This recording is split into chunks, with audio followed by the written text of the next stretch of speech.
যেমন স্থান নিয়েছেন হামজা চৌধুরীও। জামালের টার্গেট, সেই হামজার হেডার, হামজার গোল। ব্রেভ নিউ বাংলাদেশ, সেই বাংলাদেশে হামজার গোল এবং এই স্টেডিয়াম এখন ফেটে পড়ছে। দেশের মাটিতে প্রথম ম্যাচেই হামজা দেখালেন কিভাবে গোল করতে হয়। সমর্থকদের যেই ভালোবাসা, সেই ভালোবাসার প্রতিদান দেওয়া শুরু করলেন হামজা চৌধুরী প্রথম মিনিটেই। সেট পিস থেকে সবার ওপরে তালগাছ হয়ে দাঁড়িয়েছিলেন হামজা চৌধুরী, তাকে ধরার আর কারোর সুযোগ নেই।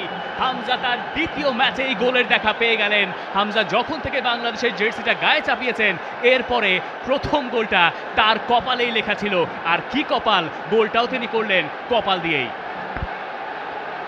পারফেক্ট স্টার্ট হামজা চৌধুরীর জন্য, একেবারে সেট আপটাও গেছে। হামজা লাফিয়ে উঠেছিলেন এবং সেখান থেকে যে ফিনিশিংটা দরকার ছিল সেটাই করেছেন হামজা চৌধুরী। গোলকিপারের ঠিক পাশ দিয়ে